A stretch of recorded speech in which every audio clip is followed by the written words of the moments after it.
Hello everybody, this is Warped Adventure back again with another video.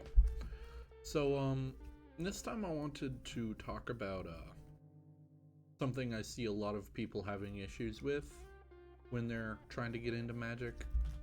It's when you have a deck, you don't really know how to edit it when you first start out. You don't know what cards to take out and what cards to add, why you would take out certain cards or whatever.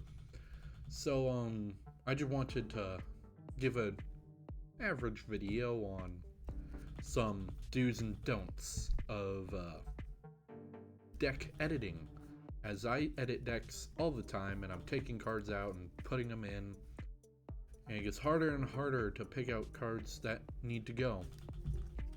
But let's start off with the most basic of things. You need to know the idea you have for your deck. You need to nail down what it is you want your deck to do, and after you have that nailed down, then you can start editing it to focus more on that. So this deck in particular, it's an elemental deck, and you want to cheat expensive elementals out of the graveyard for paying 5 instead of, let's say, like 8 or something. And so the ideas for that is you'd want some stuff that lets you get elementals into the graveyard, such as discarding is probably the best way to do it, but you also have mill. Self mill is it's more precarious because this deck, it doesn't really have ways. You're not focused on getting other things out of the graveyard, you're getting elementals out, and so it's not necessarily a graveyard entirely based deck. It's more, this is why discard is the best way to do it, is because discarding, you're picking what goes in there, whereas milling, it's really random and you don't control it. While you can do more mill and less discard, discarding is precise and you pick what goes in, which is why for this deck, to get stuff in the graveyard, you want discarding. So you have for this deck, you'd want to add discarding based things, such as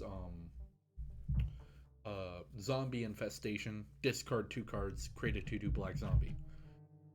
That's very nice because you don't tap it, you can constantly do that, you can respond by discarding 2 cards and creating a creature. It is super good. And so if you wanted, you could add a little bit of payoff for discard names, but generally you don't really need to do that. Just add some discarding stuff and you'll get your payoff on it with just your commander. And moving on. So let's say you have your deck and it's a nice deck, it works well, but you're having issues closing out the game.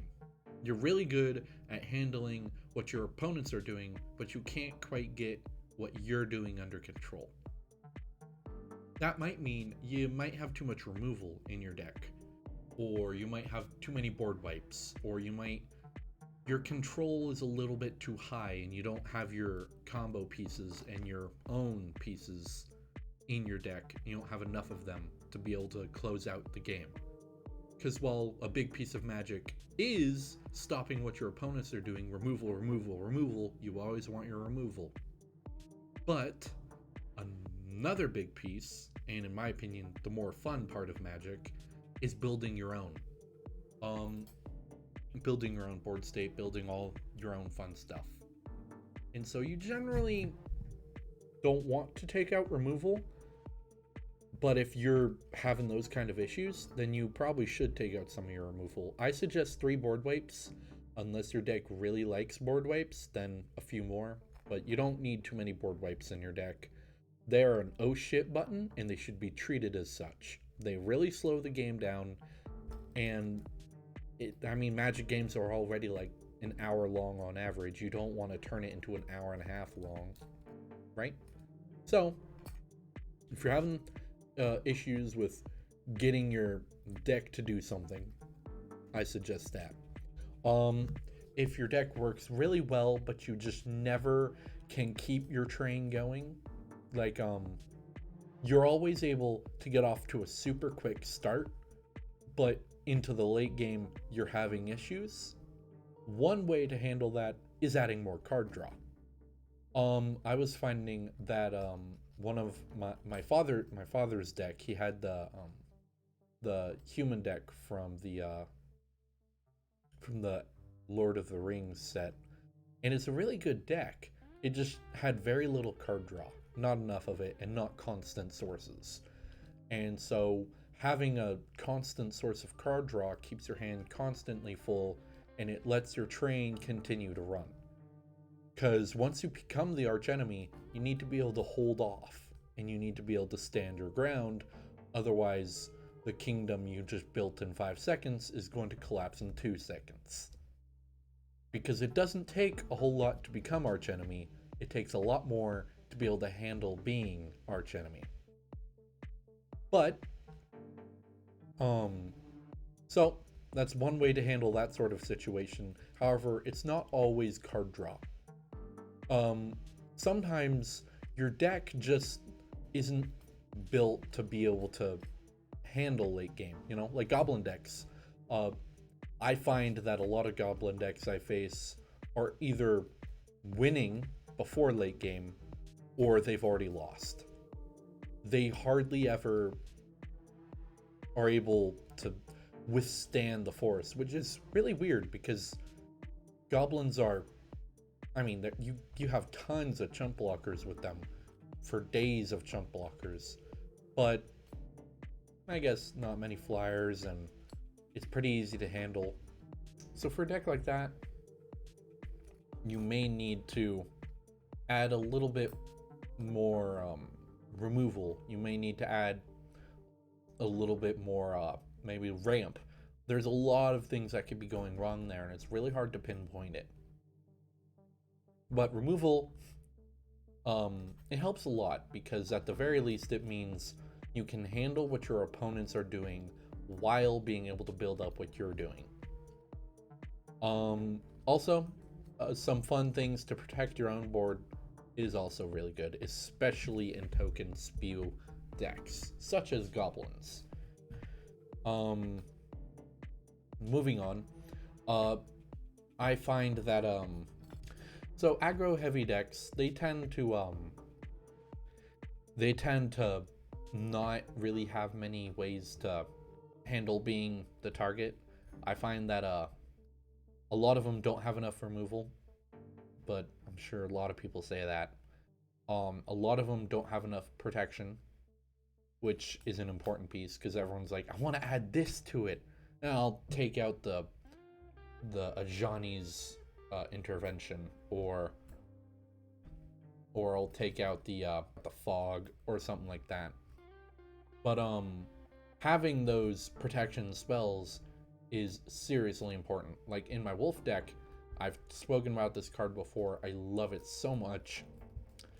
I suggest Weather the Storm, because aggro heavy decks, they tend to fall against combo heavy decks unless the aggro can take them out early. However, when that combo heavy deck goes off on its pop-off turn and is about to go for game, and let's say they're like, I'm gonna keep pinging you and keep pinging you and keep pinging you, and I'm casting this spell and this spell and this spell. Weather the Storm, you gain 3 life, okay, and it has Storm, and it's an instant, and it just costs 2 mana, and it's a green. So after that super long turn, you have death on the stack. You then cast Weather the Storm, and let's say they cast like 15 to 20 spells that turn, let's say 15. You just gained 45 life, and you're still in the game. They end their turn, you come in and swing for game. Or you start picking apart their board with all the removal you added. Counter spells, well, rare to find in Gruul, they are there. Red probably has the second most amount of counter spells, if I had to guess. It's really hard to say. A lot of the other colors have some, but not many at all. Blue obviously has the most, but red has a few. Black think black has 3 counter spells. You got Dash Hopes, and I believe 2 others. White has 1 or 2. I know of 1, but there's probably more. Green, I don't honestly know what counter spells green has. I'm sure they have at least 1 or 2, but I don't know. But yeah, red has a decent few counter spells. Red probably has the second best counter spells, because you don't want to cast Dash Hopes. It feels really bad unless your opponent is at 5 life. So Dash Hopes costs 2 black, counter target spell. Any player may pay 5 life to counter this spell. So basically you try and counter their spell, they pay 5 life. So it was basically pay 2 black, target opponent loses 5 life, which isn't bad. I mean, it's basically a cheaper version of Lava Axe. Decent. And it's an instant. But also, that's not what it's supposed to do. But it's what it's gonna end up doing.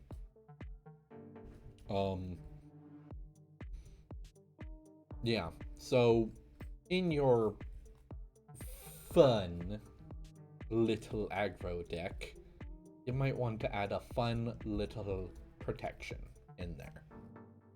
Because while it is fun to go, I'm gonna make big creature and smash face, it's a lot more fun to say, I just made big creature and now you're trying to board wipe? Well, in response. I know, those words devastate me every day.